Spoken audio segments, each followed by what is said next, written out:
কাজী মাসুম আখতার, আপনার সময় 5 মিনিট, বলুন। ধন্যবাদ। এই গঙ্গাবক্ষে নৌবিহার কেউ ভুল করে না মোদিজির সাথে বলে ফেলে। আমরা এখন পিউয়ের সাথে আছি, কিন্তু কেস টেস্ট কেউ না দিয়ে দেয় আমাদের বিরুদ্ধে, এটা কিন্তু আমি আগে বলে রাখলাম। আচ্ছা, আমরা বলি বাংলা আজ যা ভাবে ভারত কাল তা পাবে। আমরা একটা কথা বলি না, এই যে ভোট সংস্কৃতি যেটা আজকের আলোচ্য বিষয়, বাঙালির ভোট সংস্কৃতি কি বদলে গেল? এরকম তো বাঙালির এই ভোট কনসেপ্টটা কবেকার? হ্যাঁ, নির্বাচন না, মনোনয়ন এই বাংলা থেকে শুরু হয়েছিল। যে আলোচনাটা কেউ করে না আমি দেখি, সেটা 750 খ্রিস্টাব্দে। হ্যাঁ, পাল বংশের সম্রাট প্রতিষ্ঠাতা গোপালের মধ্য দিয়ে আমরা জানি গোপালকে মনোনয়ন করা হয়েছিল। কারা করেছিল? সে সময়কার যারা সামন্ত এবং প্রজাপুঞ্জ, তাদের মনোনয়নের মাধ্যমে গোপালকে নির্বাচিত করা হয়েছিল, মনোনয়নের মাধ্যমে। কারণ বাংলাকে বাঁচানোর জন্য। কারণ তার আগে 100 বছর ধরে বাংলায় মাৎসুনা চলছিল, অরাজকত রাজত্ব। শশাঙ্কের মৃত্যুর পর আমরা জানি, আমরা যারা ইতিহাসের ছাত্র, বাংলার মানুষকে বাঁচানোর জন্য, বাংলাকে বাঁচানোর জন্য তখন তার আশ্রয় নিয়েছিল তৎকালীন চিন্তাভাবনার ভোট গণতন্ত্রের, যেটা মনোনয়ন ছিল। হ্যাঁ, আমলোকের ছিল বলে ঐতিহাসিকরা মনে করে। সামন্ত ও প্রজাপুঞ্জ এই দুটো শব্দ আছে। তাহলে আমরা আমাদের ভোট গণতন্ত্র গল্পটা কিন্তু আজকের না, অনেক পুরনো। আমাদের অনেক এগিয়ে থাকার গল্প আছে। আমরা সেই এগিয়ে থাকা নিয়ে কিন্তু ভাবি না, এবং আমরা এখন পিছিয়ে থাকা নিয়ে ভাবছি। আচ্ছা, তখন মাস্তুনার হাত থেকে বাঁচার জন্য তো এই গণতন্ত্রের ভোটের ব্যবস্থা ছিল। আধুনিক যে ভোট ব্যবস্থা, সেই যে কনসেপ্ট, ভারতের সংবিধান যে ব্যবস্থা আমাদের দিয়েছে, তাতেও তো পরোক্ষভাবে সেটাই আছে। মানুষ যাতে ভালো করে বাঁচে, সমাজ যাতে ভালো করে চলে।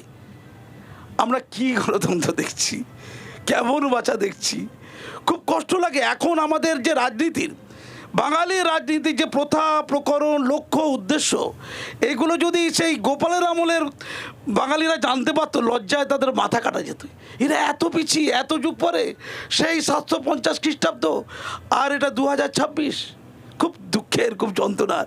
এখন আমাদের যে নীতি আদর্শগত একটা ছিল, বাঙালির ভোট গণতন্ত্রে কিন্তু নীতি আদর্শগত তাত্ত্বিক দিক ছিল, এই 2 দশক আগেও ছিল।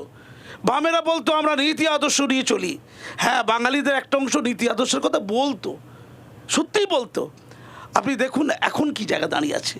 একসময় গোবলাকে আমরা খুব ঘৃণা করতাম।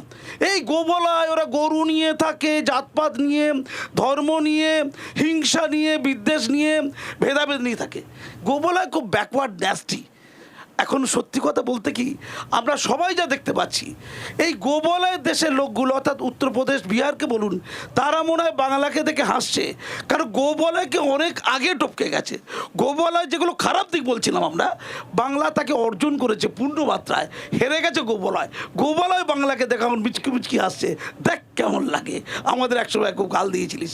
যে বিহারিদেরকে আমরা খুব অন্য চোখে দেখতাম, যেন কেমন কেমন, এখন ওরা বলছে বাংলা যেন কেমন কেমন।